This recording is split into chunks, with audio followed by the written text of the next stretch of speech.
Good afternoon student. इस video में हम एक बहुत ही इम्पॉर्टेंट थ्योरम जो कि रेसिड्यू थ्योरम है, जिसका एप्लीकेशंस इंटीग्रेशन सॉल्व करने के लिए होता है, उसे डिस्कस करने जा रहे हैं।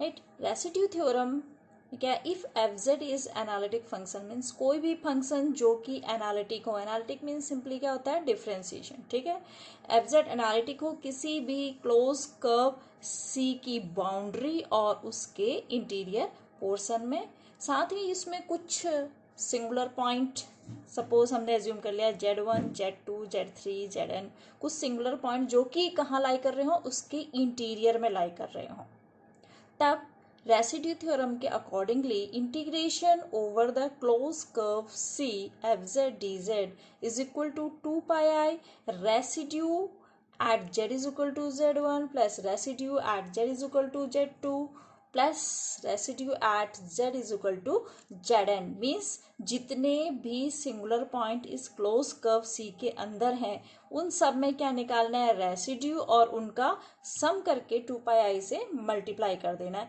तो हमारी इंटीग्रेशन की वैल्यू निकल आएगी सिंपली। ठीक है, इन शॉर्ट क्या है, अगर कोई फंक्शन किसी क्लोज कर्व सी की बाउंड्री और उसके इंटीरियर में क्या हो, एनालिटिक हो, मीन सिंपली डिफरेंसेबल हो, तो उस क्लोज कर्व सी के अंदर जितने भी सिंगुलर पॉइंट हो, आइसोलेटेड सिंगुलर पॉइंट, ठीक है, तो उन सारे पॉइंट पर हमने क्या निकाल लेना है, उस सिंगुलर पॉइंट्स पे रेसिड्यू निकाल लेना है और उन सबका सम करके 2 πi से मल्टीप्लाई कर देना है। Right, that is the residue theorem. अब प्रूफ करने के लिए जैसे यहाँ पर ले लिया है, सपोज हमारे पास कुछ सिंगुलर पॉइंट ले लिए हैं Z1, Z2, Z3, Zn। Right, अब हमने क्या करा, आइसोलेटेड सिंगुलर पॉइंट है ये। आइसोलेटेड सिंगुलर पॉइंट मीन्स इनके आसपास, इसके बहुत ही क्लोज में कोई और सिंगुलरिटी नहीं है, तो हम क्या करेंगे, एक स्मॉल सर्किल ड्रॉ कर देंगे जितने भी सिंगुलर पॉइंट हैं उनके चारों। ठीक है, तो हमने फिलहाल यहाँ पे दिखाया Z1, Z2 और Zn, तो हमने क्या करा, एक स्मॉल सर्किल इसमें ड्रॉ कर दिया। तो अब फंक्शन क्या है, इस स्मॉल सर्किल के बाहर और इस सर्किल सी के अंदर इन पॉइंट्स पर क्या होगा, एनालिटिक होगा। ठीक है, अब ये क्लोज कर्व सी और ये जितने भी हमने सर्किल सिंगुलर पॉइंट्स में ड्रॉ कर दिए, ये सब मिलकर के कैसे बन गए, मल्टीपल कनेक्टेड रीजन बन गया। तो ये मल्टीपल कनेक्टेड रीजन बन गया, तो कॉची इंटीग्रल थ्योरम के अंतर्गत इसकी वैल्यू क्या हो गई, integration over close curve C F Z D z क्या होता है, 0, means integration over c close curve C F Z D Z. अब चूंकि ये देखिए डायरेक्शन, देखिए सी की डायरेक्शन ये है एंटी क्लॉकवाइज, जबकि Z1, Z2, Z3, ये C1, C2, C3, Cn जो हमने कर्व ड्रॉ किए हैं उनकी क्या है, क्लॉकवाइज डायरेक्शन है, तो साइन क्या होगा, इनका अपोजिट होगा। जैसे हमने सी का जो कि क्या है एंटी क्लॉकवाइज, इसको तो पॉजिटिव लिया है, तो बाकी सारे हमें क्या लेने पड़ेंगे, नेगेटिव लेने पड़ेंगे। ठीक है, तो integration over C F Z D Z minus integration over C1 F Z D Z minus integration over C2 F Z D Z, ऐसे ही, क्योंकि सबकी हमने क्या ली है, क्लॉकवाइज डायरेक्शन ली है और सी की एंटी क्लॉकवाइज ली है, तो इनके साइन चेंज होंगे एक दूसरे से। Integration over CN F Z D Z ये हो जाएगा। जब हम साइड इनकी चेंज करेंगे इक्वल टू 0 होगा, क्योंकि कॉची इंटीग्रल थ्योरम के अंतर्गत क्या होता है, इंटीग्रेशन ओवर क्लोज कर्व सी 0 होता है और मल्टीपल कनेक्टेड रीजन में सबका सम 0 के इक्वल होता है। सम 0 इक्वल होता है, हमने यहाँ साइन लिया है क्योंकि इनकी डायरेक्शन अपोजिट है, इसलिए साइन नेगेटिव लिया है। ठीक है, अब हम साइड चेंज कर देंगे तो यह आ जाएगा integration over C F Z D Z. अब इनकी साइड चेंज होगी तो क्या हो जाएंगे, पॉजिटिव हो जाएंगे। Integration over C1 F Z D Z plus integration over C2 F Z D Z plus integration over CN F Z D Z. ठीक है स्टूडेंट, अब देखिए रेसिड्यू थ्योरम, हमने इससे पहले वाली वीडियो में डिस्कस किया था रेसिड्यू थ्योरम, जिसके अकॉर्डिंगली क्या था, residue at a point Z is equal to Z1 is, ये था residue at a point z is equal to z1, जहां z1 कैसा पॉइंट है, singular point, is equal to 1/2 pi integration over जो भी कर्व है, यहाँ पर z1 में जो कर्व लिया है वो c1 लिया है, तो हम इसको लिखेंगे integration over c1 fz dz। इससे पहली वाली वीडियो में हमने इसको आपको बताया हुआ था, ठीक है। तो इससे हम निकालेंगे integration over c1 fz dz। Student क्या हो गया, 2 पाई की साइड चेंज कर दो, तो 2 pi residue at z is equal to z1, ठीक है। तो ये हो गया integration over c1 fz dz हो गया 2 pi residue at z is equal to z1। ऐसे ही हम इन सारे इंटीग्रेशंस की वैल्यू निकाल देंगे रेसिड्यू फॉर्म में और रिप्लेस कर देंगे कौन सी वाली इक्वेशन में, ये वाली इक्वेशन में।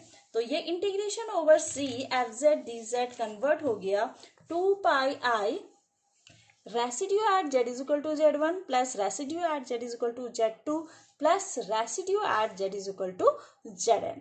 That is the residue theorem. अब देखिए इसके एप्लीकेशन हम कैसे इंटीग्रेशन इसके हेल्प से सॉल्व करेंगे, राइट। तो ये देखेंगे फर्स्ट क्वेश्चन, सपोज हमें इसकी वैल्यू निकालनी है integration over c z square upon z-1 whole square z+2, जहां पर ये जो c सर्किल है उसकी इक्वेशन भी दी हुई है, mod value of z is equal to 5/2, ठीक है। तो सबसे पहले तो हमें क्या चाहिए, इस इंटीग्रेशन की वैल्यू निकालने के लिए इस सर्किल के अंदर सिंगुलर पॉइंट चाहिए। सिंगुलर पॉइंट मीन्स सिंपली पोल निकालने हमें, ठीक है। अब आपको पता है पोल किससे निकालते हैं, ये जो है जो भी आपको फंक्शन दिया है z, यहाँ पर है z स्क्वायर अपॉन z-1 का होल स्क्वायर z+2, हमेशा डिनोमिनेटर को जीरो करके हमारे पोल निकलते हैं। तो पोल निकालने के लिए हमने ये डिनोमिनेटर को जीरो कर दिया, ठीक है। हमेशा ध्यान रखेंगे पोल्स के लिए हम डिनोमिनेटर को जीरो करते हैं। तो डिनोमिनेटर था z-1 का होल स्क्वायर z+2, तो हमने इसको जीरो कर दिया, z-1 का whole square z+2 is equal to 0। जब ये z-1 का होल स्क्वायर 0 है तो इसका मतलब z की वैल्यू इससे कितनी आ गई 1, z+2 इज इक्वल टू 0 रखेंगे तो z की वैल्यू कितनी आ जाएगी -2, ठीक है। तो हमारे पोल निकल आए 1 और -2 मीन्स सिंगुलर पॉइंट, ठीक है। अब ये किस ऑर्डर के हैं इसे भी चेक कर लें। ऑर्डर कैसे, हमने कहा किस पोल किस ऑर्डर का कैसे देखेंगे, देखिए z-1 की पावर कितनी है 2, तो z इज इक्वल टू 1 पर पोल किस ऑर्डर का हो गया 2, z is equal to -2, z+2 की पावर है 1, तो z इज इक्वल टू -2 पर कैसा पोल हो गया, सिंपल पोल। अगर पावर 1 हो तो हमने कहा कैसा पोल होता है, सिंपल पोल होता है, ठीक है। अब आपने क्या करना है, रेसिड्यू थ्योरम के अकॉर्डिंगली क्या करना है, रेसिड्यू थ्योरम अभी हमने डिस्कस किया था। Residue theorem is integration over c कोई भी फंक्शन fz dz जो था उसकी वैल्यू थी 2 सम ऑफ रेसिड्यू, मतलब residue at a point z is equal to 1 क्योंकि आपके दो पोल निकल आए हैं, ठीक है, plus residue at a point z is equal to -2, ये होगा। लेकिन ये ध्यान रखेंगे कि आपके ये दोनों पोल दिए हुए सर्किल के अंदर लाई कर रहे हैं कि नहीं, क्योंकि यहाँ पर हम वो ही लेते हैं, उन्हीं पॉइंट्स पर रेसिड्यू लेते हैं जो दिए हुए सर्किल के कहाँ लाई करते हैं, इंटीरियर में। तो पहले चेक कर लें कि हम इन दोनों का सम करेंगे भी कि नहीं। तो देखिए सर्किल दिया है mod value of z is equal to 5/2। Circle की जनरल इक्वेशन स्टूडेंट क्या होती है, mod value of z minus A is equal to R suppose हो, तो इसका मतलब a क्या है, a तो इसका z is equal to a तो हो गया सेंटर, ठीक है, और r हो गया रेडियस। अब आपकी इक्वेशन है mod value of z is equal to 5/2। तो अब आप इसका सेंटर और रेडियस निकालने के लिए क्या करोगे स्टूडेंट, इसको लिख सकते हो z-0 इज इक्वल टू 5/2। तो बताइए अब इससे कंपेयर करके, इससे इसको कंपेयर करिए तो सेंटर कहाँ हो गया, सेंटर आपका हो गया z इज इक्वल टू 0। यहाँ पर a था, z-a था तो a सेंटर था, z खाली z था तो हमने इसको z-0 कर दिया, तो सेंटर अब कहाँ पर हो गया, 0 पर हो गया, ठीक है। और रेडियस कहाँ हो गया, रेडियस इज इक्वल टू 5/2। देखिए r हमने कहा रेडियस होता है, तो आपके इक्वेशन में 5/2 है तो रेडियस 5/2 2 हो गया, सेंटर कहाँ पर हो गया 0 पे, ठीक है। रेडियस है 5/2। अब आप चेक करिए आपकी z की वैल्यू क्या क्या आई है। पोल आपके कौन कौन से आए हैं। एक पोल आया था z इज इक्वल टू 1, दूसरा पोल आया था z इज इक्वल टू -2। तो 1 जो है वो क्या है, लेस देन 5/2। पहला पोल था z इज इक्वल टू 1 पे, पोल z इज इक्वल टू 1 पे आया था। ये नंबर 1, ये 1 5/2 से छोटा है तो कहाँ लाई करेगा, सर्किल के इंटीरियर में, ठीक है, सर्किल के इंटीरियर में, इंटीरियर में लाई करेगा तो इसके लिए ठीक है, इसका रेसिड्यू लेंगे हम। अब दूसरा पॉइंट भी चेक कर लेते हैं। दूसरा पोल था z इज इक्वल टू -2, ठीक है। तो अब आपने देखो mod value of z check करो, तो mod value of z is equal to mod value of -2 means 2 which is again less than 5/2। इसका मतलब ये pole z is equal to -2 भी क्या करेगा, दिए हुए सर्किल के इंटीरियर में लाई करेगा, अंदर लाई करेगा, ठीक है। तो ये क्लियर हो गया कि ये दोनों पोल्स जो हैं 1 और -2 कहाँ लाई कर रहे हैं, सर्किल के इंटीरियर में लाई कर रहे हैं। तो हमें 2πi इन दोनों पॉइंट्स पर रेसिड्यू निकाल के उनका सम करना पड़ेगा, तो इंटीग्रेशन की वैल्यू निकल आएगी। क्लियर हो गया स्टूडेंट। अब देखिए हम रेसिड्यू निकालेंगे इन पॉइंट्स पे। तो सबसे पहले देखते हैं residue at z is equal to 1, ठीक है। अब 1 पर देखो पोल किस ऑर्डर का था, z-1 की पावर क्या 2 थी, 2 मीन्स आपका पोल ऑफ ऑर्डर 2 है। पोल ऑफ ऑर्डर 2 है तो हमने लास्ट वीडियो में बताया था कौन सा फॉर्मूला यूज होगा अगर हमारे पास होता है पोल ऑफ ऑर्डर m, तो कौन सा फॉर्मूला यूज करते हैं, 1/m-1 factorial dm-1 upon D z to the power m-1। ये देखिए यहाँ पे कंपेयर करते हैं इसके साथ। अगर a पॉइंट है आपका सिंगुलर पॉइंट तो होता है z-a की पावर m(f(z), ठीक है। अब यहाँ पर चाहे लिमिट लगाओ या इस पूरी को सॉल्व करने के बाद आप वो लगा दो जिस पॉइंट पर आपने निकालना है सिंगुलर, ठीक है।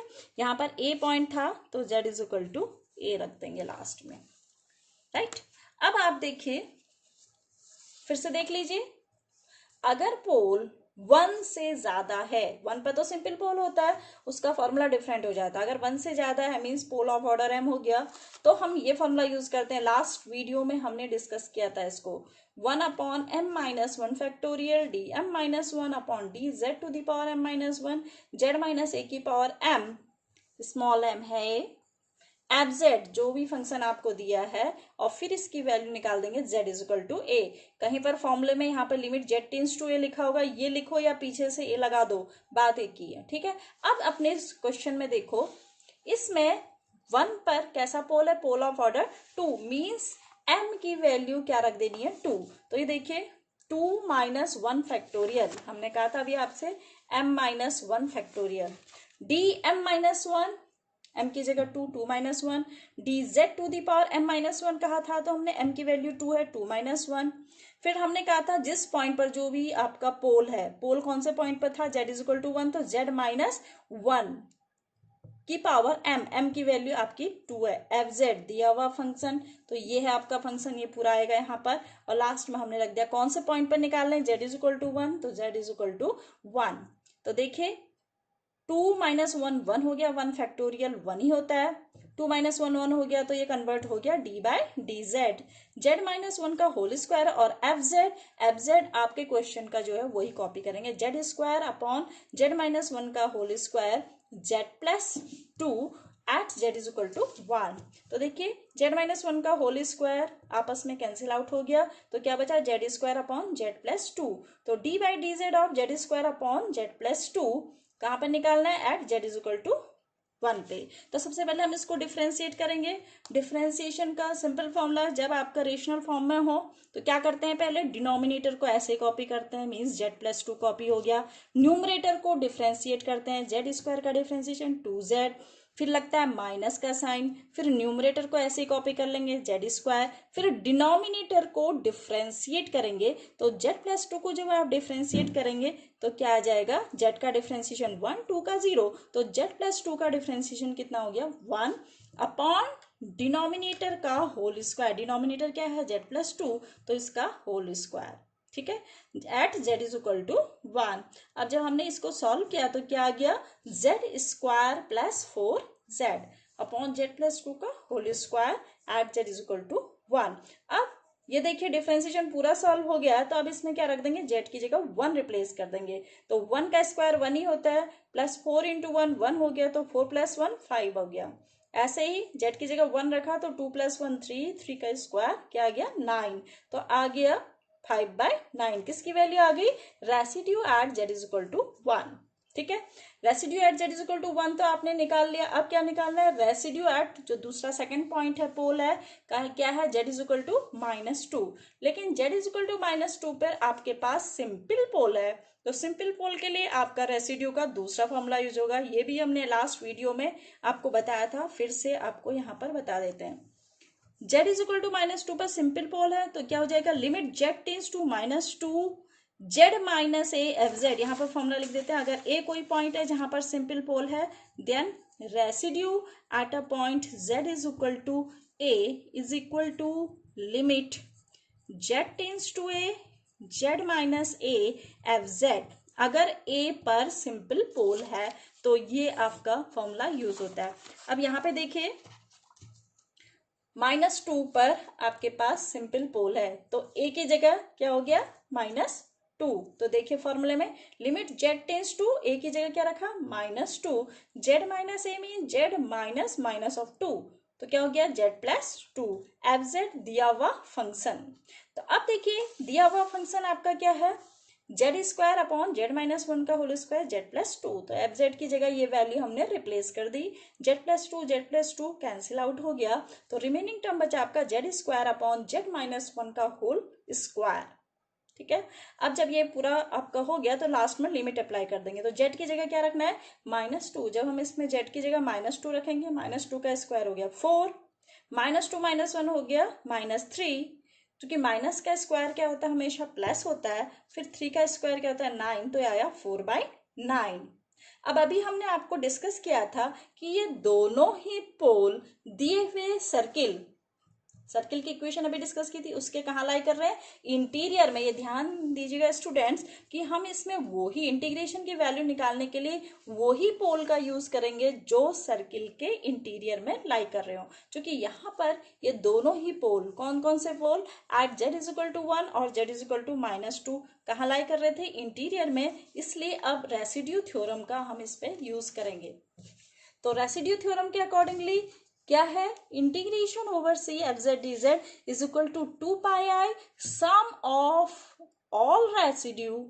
Of residue at all the singular point और poles which lie within c. तो ये दोनों ही आपके इंटीरियर में लाई कर रहे थे, हमने अभी आपको बताया कौन सा, जेड इज इक्वल टू 2 भी सर्किल के इंटीरियर में था, जेड इज इक्वल टू -1 भी क्या था सर्किल के इंटीरियर में। तो इनकी वैल्यू अभी आपने निकाली 2πi, residue at Z is equal to 2 आया था 4/9, residue at Z is equal to -1 आया था 5/9, तो हमने इसको सॉल्व किया तो क्या आ गया 2πi, ठीक है। तो दिया हुआ integration over C F Z यही था, दिया हुआ integration Z square upon Z -1 का whole square Z plus 2 D Z is equal to क्या हो गया 2πi, राइट स्टूडेंट। अब एक प्रॉब्लम और डिस्कस कर लेते हैं। सेकंड देखिए प्रॉब्लम, सपोज हमें सॉल्व करना है integration over C Z -1 upon Z plus 1 का whole square Z -2 D Z, जहां पर सी सर्किल दिया mod value of Z minus I is equal to 2, circle की इक्वेशन दी है, राइट। तो अब आप इसको जो ये फंक्शन है इसको एफ जेड एज्यूम कर लेंगे, F Z is equal to Z -1 upon Z plus 1 का होल स्क्वायर जेड -2।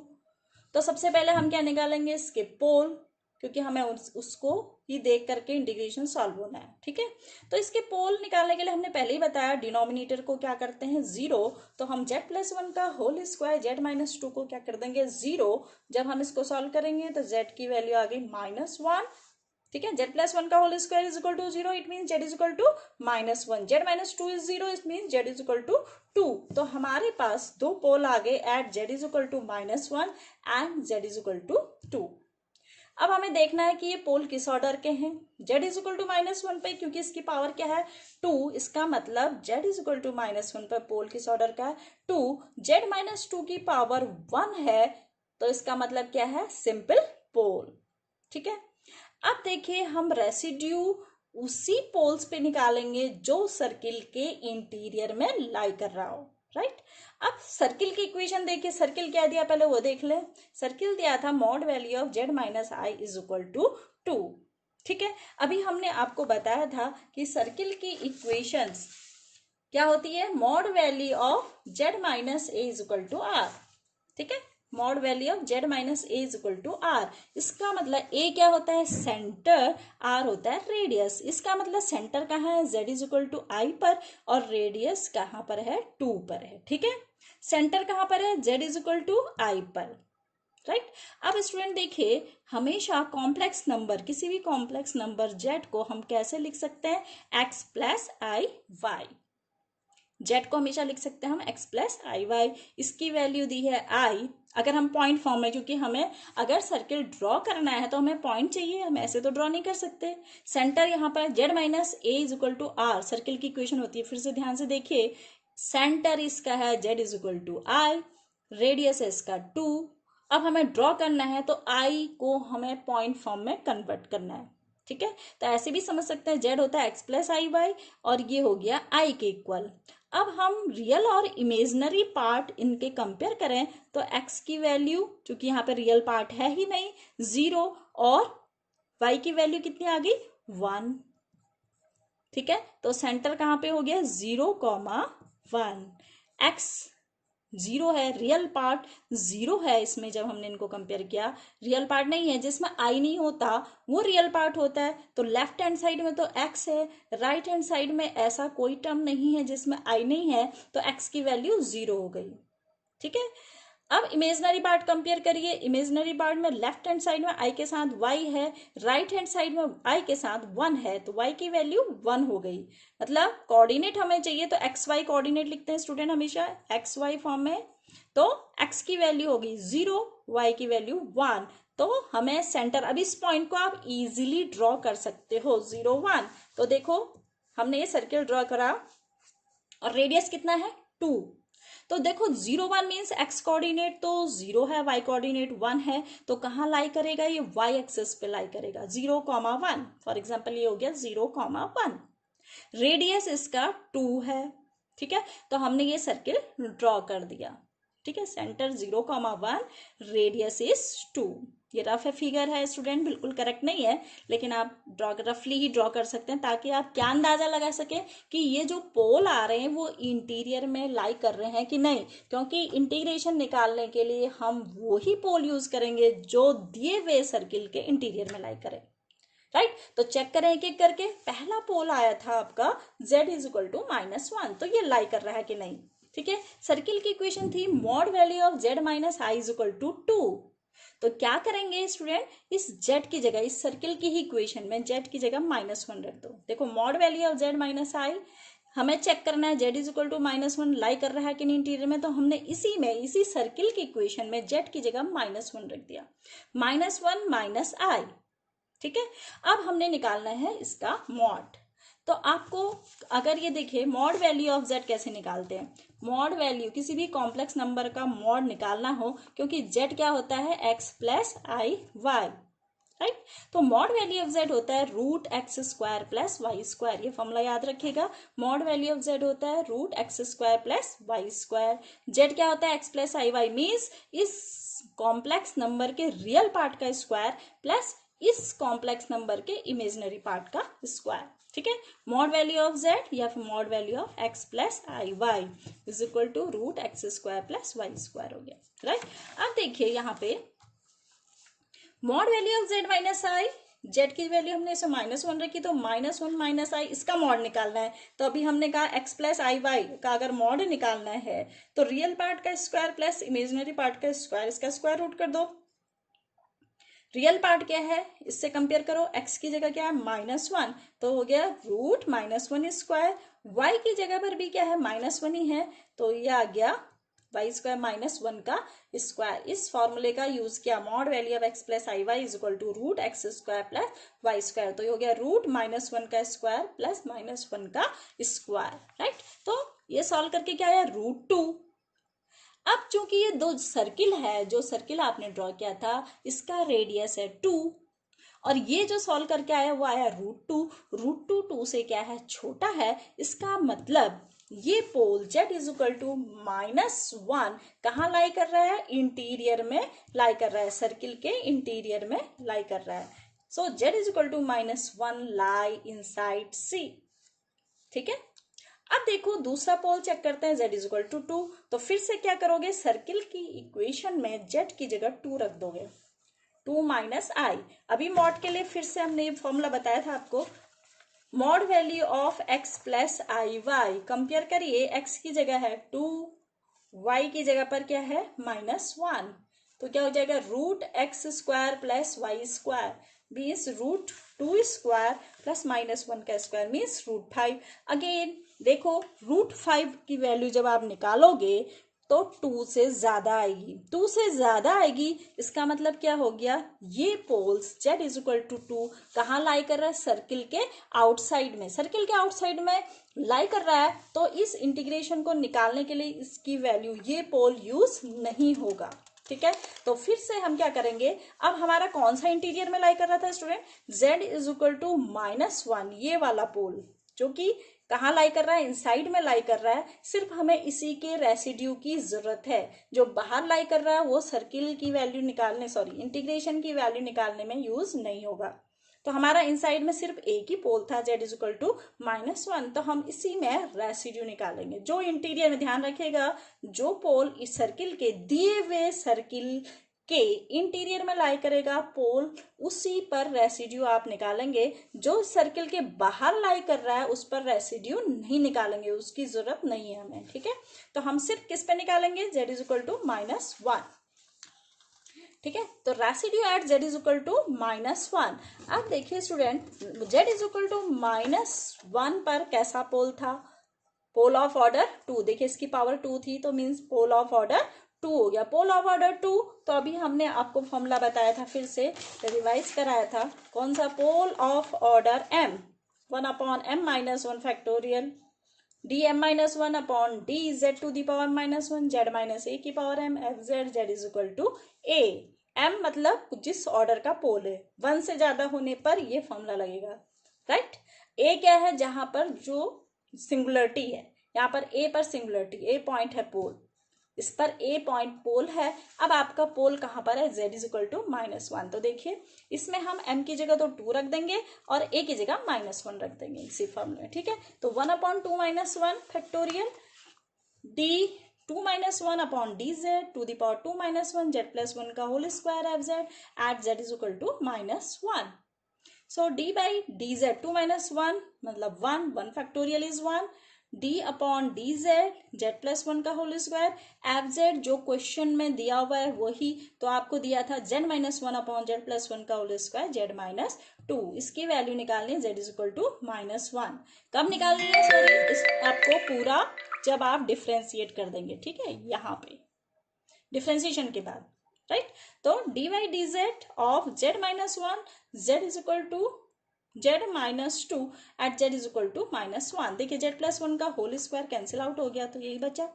अब हमें क्या करना है, पहले इसको डिफ्रेंशिएट करना है। डिफ्रेंशिएशन के लिए फिर से हमने अभी पहले बताया था, क्या करते हैं जब रेशनल फॉर्म में हो डिफ्रेंशिएशन, पहले डिनोमिनेटर को ऐसे ही कॉपी कर लेते हैं, z-2 कॉपी हो गया, न्यूमरेटर को डिफ्रेंशिएट करते हैं, z-1 का डिफ्रेंशिएशन, z का डिफ्रेंशिएशन 1 हो गया, 1 कांस्टेंट है, डिफ्रेंशिएशन 0, राइट। फिर माइनस करेंगे, अब न्यूमरेटर को ऐसे ही कॉपी कर लेंगे, देखिए z-1 ऐसे कॉपी कर लिया, और डिनोमिनेटर को डिफ्रेंशिएट करेंगे। जब हम डिनोमिनेटर को डिफ्रेंशिएट करेंगे तो z का डिफ्रेंशिएशन 1 और 2 का डिफ्रेंशिएशन 0, तो 1 आ गया, अपॉन डिनोमिनेटर का होल स्क्वायर मीन z-2 का होल स्क्वायर। अब देखिए आपने पूरा डिफ्रेंशिएट कर दिया, तो अब लास्ट में इसमें लिख देंगे z इज इक्वल टू -1। जब आपने इसको सॉल्व करा तो ये आ गया -1 और z-2 का होल स्क्वायर ऐसे ही है, z इज इक्वल टू -1। अब इस पे रख दीजिए, जब पूरा डिफ्रेंसिएशन हो जाए, पूरा सॉल्व हो जाए, तब लास्ट में वैल्यू रिप्लेस करेंगे, z इज इक्वल टू -1। अब देखिए z की जगह -1 आपने रिप्लेस किया तो वैल्यू क्या आ गई, -1/9।